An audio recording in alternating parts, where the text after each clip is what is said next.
Hi there. Welcome to a day in my life. I am Karmishtha, and you can also call me Blossom. So, about me, I am a 20-year-old currently in Pune, which is a city in India. I am pursuing my undergraduate studies in college in the field of product design. And I strongly live by the designer Paul Rand's words, which are design is not just a career or a profession, it's a way of life. And it's something I try to imbibe into whatever I do. Currently, I am a design intern with The Accidental Ally, and I work on bringing design into digital accessibility.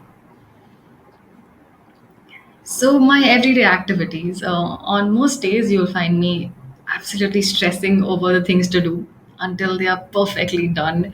And I'm obsessed with to do lists and organizing and planning, and everything should be in place before I actually sit to do it.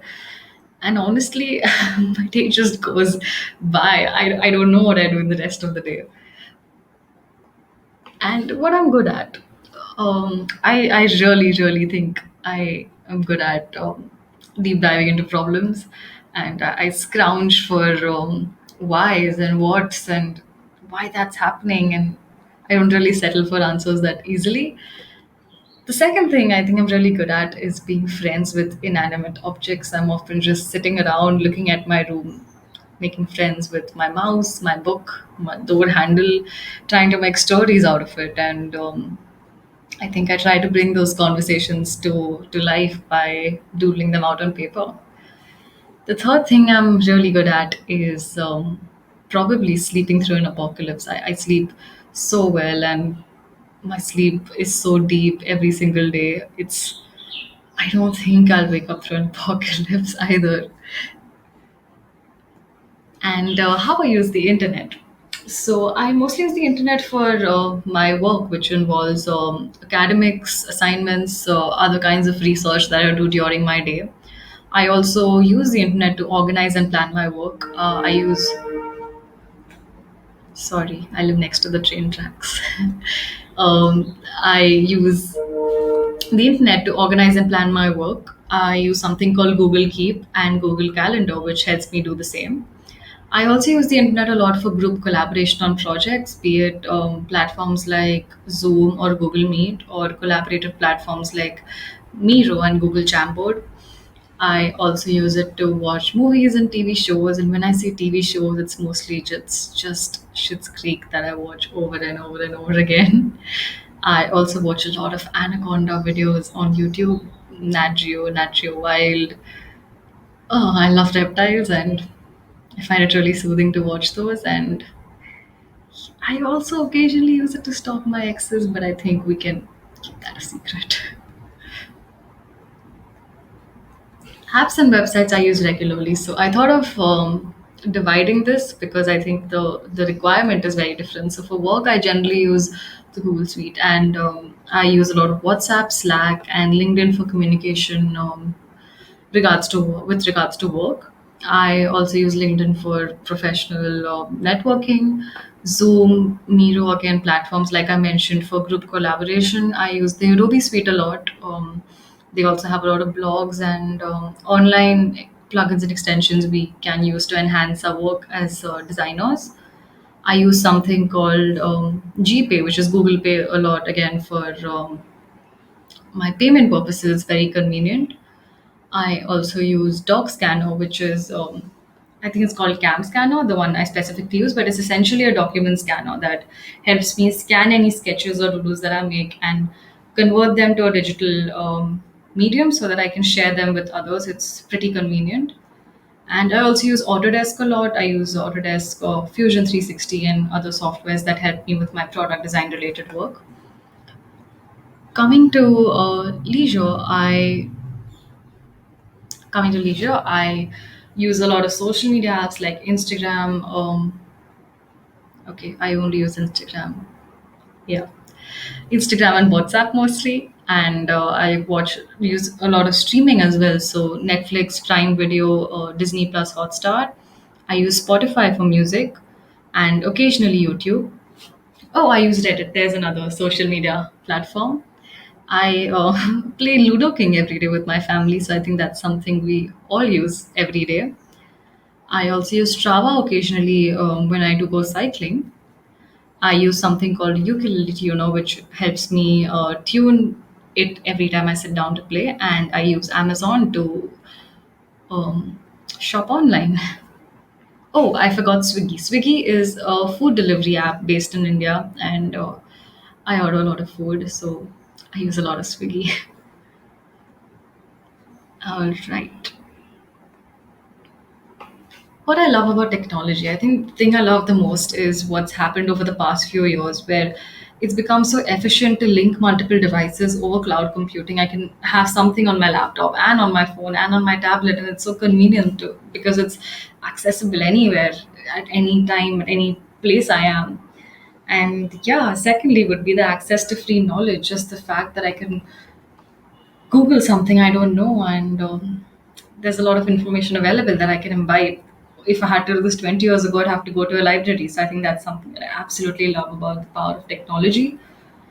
Also, communicating remotely across the world, it's become so difficult since it could have become so difficult since the lockdown if we didn't have technology with us. But now we've all adjusted so well, and it's made a lot of it's resulted in a lot of efficiency, I think.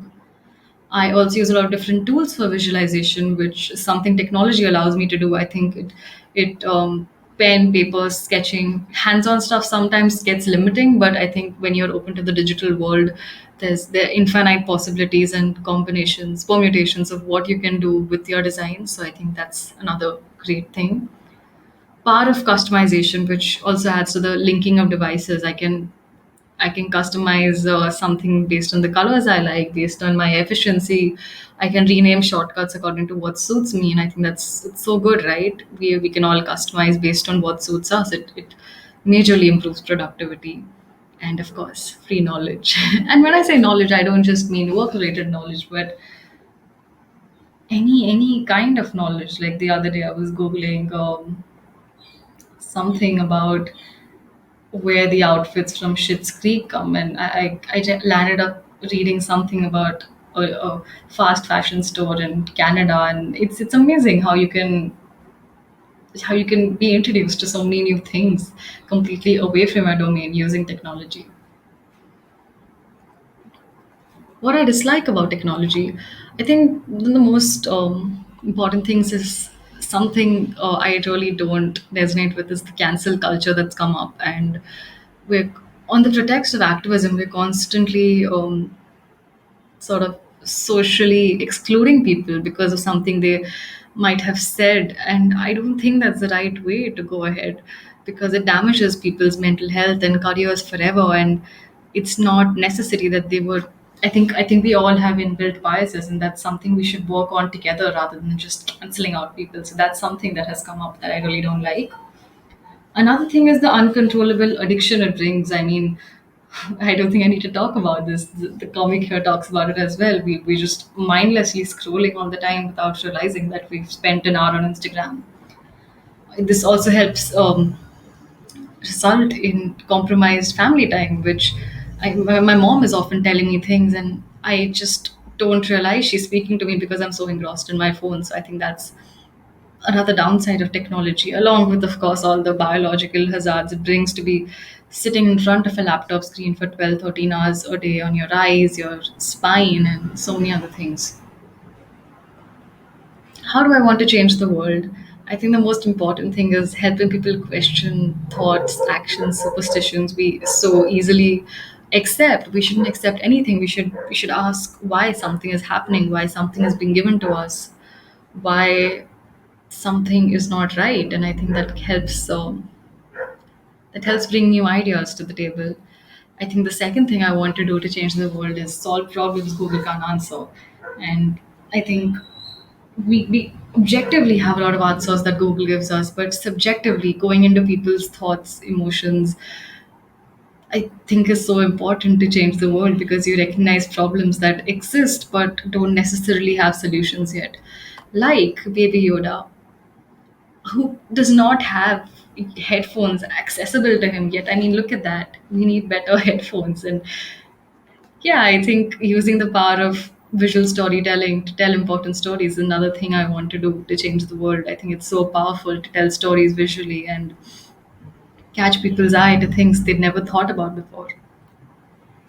Lastly, I'd like to end with one of my favorite quotes from the business advertising tycoon David Ogilvy.